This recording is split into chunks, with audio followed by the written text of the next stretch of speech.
औज़ुबिल्लाहिमिनश्शैतानिर्रजीम बिस्मिल्लाहिर्रहमानिर्रहीम। Dear students, कैसे हैं आप सब लोग।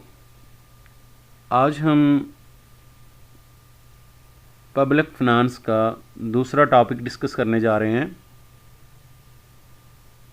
और ये टॉपिक है क्लासिफिकेशन ऑफ टैक्सेस।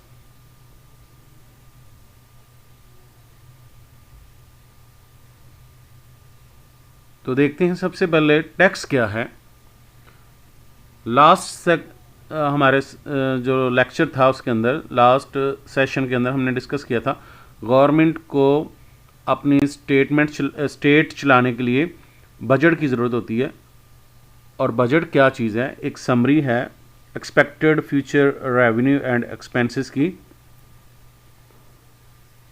और गवर्नमेंट के जो रेवेन्यू है, इसमें सबसे जो बड़ी किस्म है, जो सबसे मेन सोर्स है, that is a tax.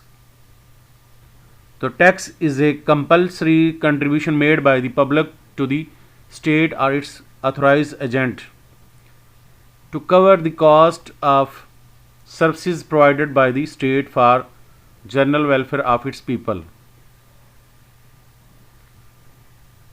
Tax एक कंपल्सरी कंट्रीब्यूशन है आवाम की तरफ से स्टेट को, ताकि स्टेट जो आवाम की खिदमात के लिए मुख्तलिफ फंक्शन सर अंजाम देती है उसको पूरा कर सके, उसकी कॉस्ट को पूरा कर सके। अब काइंड्स ऑफ टैक्सेस में देखें, taxes may be classified as proportional, progressive, regressive or digressive. Proportional tax से मुराद है तनासब के लिहाज से। A proportional tax is one which is levied, जो लागू किया जाता है on the taxpayer at the same rate whatever their size of income may be. If all the taxpayers have to pay tax 5% of their income, it is proportional tax.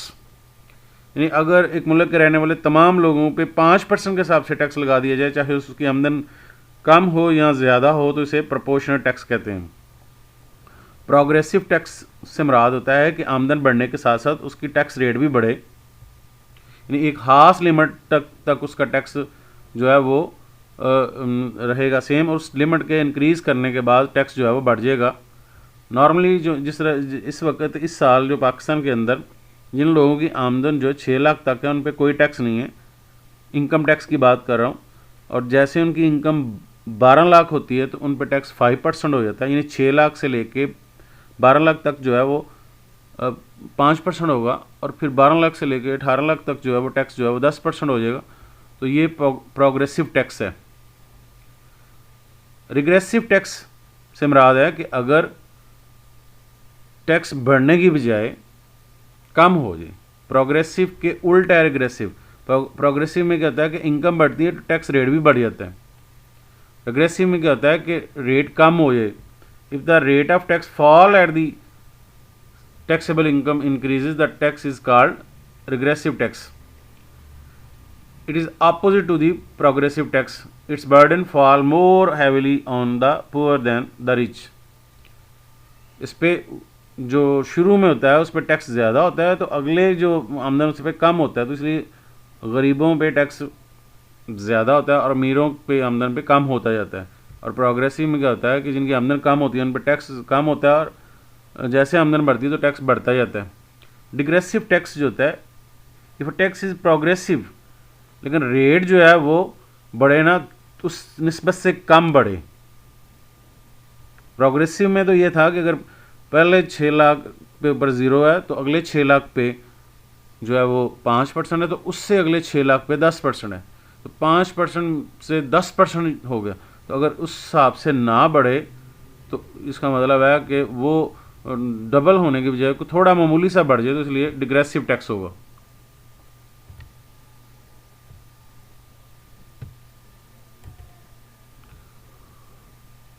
अच्छा, next है इसके अंदर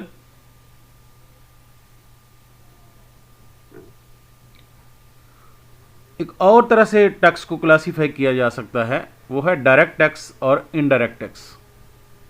direct tax जो होता है जो tax payer की आमदन पे डायरेक्टली इम्पोज किया जाता है, जिस तरह इनकम टैक्स है, पे करने वाले पे बर्डन होता है, और इनडायरेक्ट टैक्स होता है जो अपना बर्डन दूसरे को ट्रांसफ़र कर देता है, जिस तरह कि सेल टैक्स है। तो डायरेक्ट टैक्स जो है इनकम टैक्स होगा और इनडायरेक्ट टैक्स जिस तरह सेल टैक्स है। यानी डायरेक्ट इनकम टैक्स से मुराद ये है कि अगर मैं एक साल में 10 लाख रुपए कमा रहा हूँ तो मैं जाके फॉर्म फिल करके 10 लाख के ऊपर जो है वो टैक्स पे करूँगा, या मैं अगर गवर्नमेंट मुलाजम हूँ तो गवर्नमेंट मेरे आमदन में से जो है वो टैक्स काट के बाकी मुझे अमाउंट दे देगी। लेकिन जो सेल टैक्स से मुराद ये है कि आप एक बाज़ार जाते हो, कपड़ा ख़रीदते हो या एक पेप्सी की बाटल ख़रीदते हो, तो आप जो है वो सेल टैक्स पे करोगे जो प्राइस है उसके अंदर, लेकिन वो आपसे आप डायरेक्ट पे नहीं कर रहे, आप जो है वो रिटेलर को दोगे, रिटेलर क्या करेगा होलसेलर को देगा, और होलसेलर को क्या करेगा मैन्युफैक्चरर को ट्रांसफर जो है वो पे करेगा। तो इस तरह से वो टैक्स आपके बिहाफ पे कर रहा है। या उल्टा देखें तो मैन्युफैक्चरर टैक्स पे करता है लेकिन वो होलसेलर पे को ट्रांसफ़र कर देता है, और होलसेलर रिटेलर को, रिटेलर आपको ट्रांसफ़र कर देता है। अब हम देखते हैं merits and demerits of direct and indirect taxes. The merits and demerits of direct taxes are as follow. Direct tax वो होता है if a tax is impose directly on the income of person it is called direct tax. The man who pays it bear the burden, he cannot passes it to the somebody else. For example, income tax, इसके merits क्या हैं? Equitable, equitable से मुराद ये है कि most of direct taxes are progressive in nature, so there are equitable and their burden is low on poor people and high on the rich people. ये इंसाफ पे मबनी होता है, इकोनॉमिकल होता है, इसको इकट्ठा करने की कॉस्ट कम होती है। यानी ये टैक्स, गवर्नमेंट जब टैक्स इकट्ठा करती है तो इसके कलेक्शन पे का चार्ज कुछ थोड़ी सी अमाउंट होती है। नॉर्मली ये डायरेक्टली कटौती हो जाती है टैक्स देने वाले के ऊपर, इसलिए मसलन अगर मैं हूँ तो मेरी जो अमाउंट मुझे जो मेरी सैलरी की मिलती है तो उसमें से कटौती होकर मुझे मिल जाती है, तो डायरेक्टली जो मेरा महकमा है वो गवर्नमेंट को जमा करा देता है, तो उनको कलेक्शन के लिए कोई अमला वगैरह या बड़ी कॉस्ट पे नहीं करनी पड़ती, सर्डन होती है, मखसूस होती है। Direct tax are certain because every person exactly know the amount of money he is paying as a tax.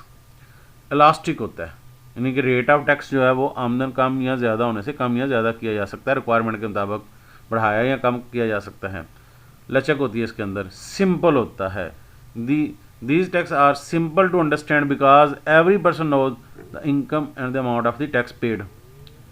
Civic consciousness पैदा होती है, इसमें एहसास पैदा होता है शहरी होने का। डायरेक्ट टैक्स जो है वो एहसास दिलाता है टैक्स देने वाले को कि मैं गवर्नमेंट जो अपनी स्टेट है उसकी खिदमत कर रहा हूँ, जिम्मेदारी पूरी कर रहा हूँ। अब इसके कुछ डीमेरिट्स हैं, इनकन्वीनियंट हैं। Direct taxes are inconvenient because of the difficult process of payment. The tax payer has to prepare income statement according to the record of his earning and expenditures and find the objection they may find objections from the tax authorities in certain matters. Pinching, ये तंग करता है, यानी देना तकलीफ दे अमल होता है। आसानी नहीं है कि आप साल के बाद कमाई करें उसमें से टैक्स दें, लेकिन इनडायरेक्ट टैक्सेस में तो आपने कोई चीज़ खरीदी उसी में से चला गया, आपको फील ही नहीं होता। अवेयंस, डायरेक्ट टैक्स कैन भी, इसको छुपाया जाता है, कंसील किया जाता है। Evaded because of person submit false figures, क्योंकि नॉर्मली ये होता है कि लोग सही आमदन नहीं बताते और गलत टैक्स और छुपाते हैं, अपनी कंसील करते हैं।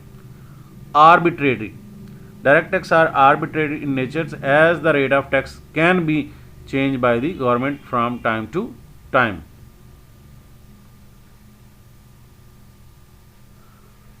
नेक्स्ट है merit and demerits of direct and indirect taxes. वो डायरेक्ट टैक्सेस था, इसके उलट है इनडायरेक्ट टैक्सेस है। इनडायरेक्ट टैक्सेस वो होता है जो पास ऑन कर दिया जाता है। मैन्युफैक्चरर जो है वो एक शूज़ बना रहा है तो शूज़ के ऊपर वो सेल टैक्स जो है वो अदा करेगा गवर्नमेंट को, वो खुद नहीं है, वो किसको पास ऑन कर देगा, होलसेलर। होलसेलर किसको करेगा, रिटेलर। रिटेलर किसको करेगा, कस्टमर को कर देगा।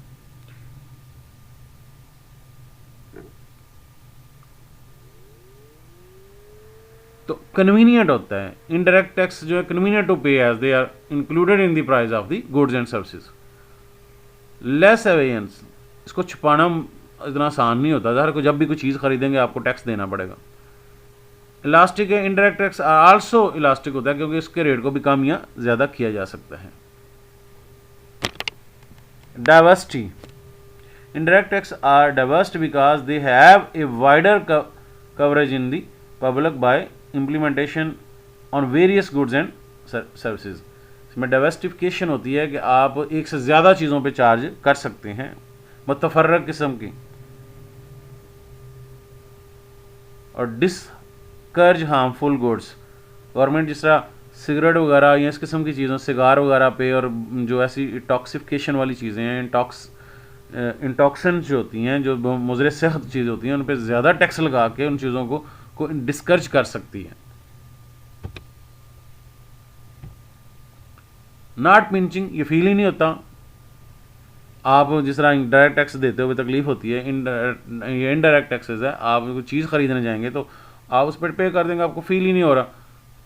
Demerit of indirect tax, in equitable होता है, इंसाफ में मबनी नहीं होता। मसलन गरीब पे भी उतना ही होता है और अमीर पे भी। पेप्सी की बोतल गरीब भी खरीदेगा तो वही टैक्स पे करेगा, और अमीर खरीदेगा उस पर भी वही होगा। अनइकोनॉमिकल से मुराद है कि इनडायरेक्ट टैक्सेस के लिए गवर्नमेंट को बहुत सी रकम इसकी कलेक्शन पे जो है वो स्पेंड करनी पड़ती है। बाज़ बड़ी फैक्ट्रीज़ के अंदर अपने बंदे जो है वहाँ पे रखने पड़ते हैं कि कोई भी चीज़, जैसे पेप्सी कंपनी है तो उसमें से जितना वो माल प्रोडक्शन होकर बाहर निकलेगी, वहाँ पे एक बंदा बैठाना पड़ेगा जो काउंट करेगा कि जितना माल जो है वो फ़रोख्त हो रहा है या फैक्ट्री से बाहर निकल रहा है, तो ताकि उस पर टैक्स चार्ज किया जा सके। इन्फ्लेशनरी होता है, ये मुल्क में जो है वो इन्फ्लेशन का बायस बनता है, कीमतें बढ़ जाती हैं इसकी वजह से। ज़ाहिर है कि टैक्स जब चीज़ों के ऊपर लगेगा तो मुल्क के अंदर इन्फ्लेशन, अफरात ज़र का मसला बनेगा इसमें। Lack of civic consciousness, indirect taxes do not create awareness for this civic consciousness because so many people are not aware of the fact that these taxes are included in the price of goods and services। Uncertain revenue होता है, आप यकीन नहीं कह सकते। Revenue from indirect taxes is normally uncertain because of government can not accurate estimate, क्योंकि चीज़ें ज़्यादा बिकेंगी तो टैक्स ज़्यादा होगा, और नहीं बिकती तो उस सूरत में टैक्स कम होगा है। Discourage production and employment, if the indirect taxes are levied at a high rate, it will discourage production and employment in the economy।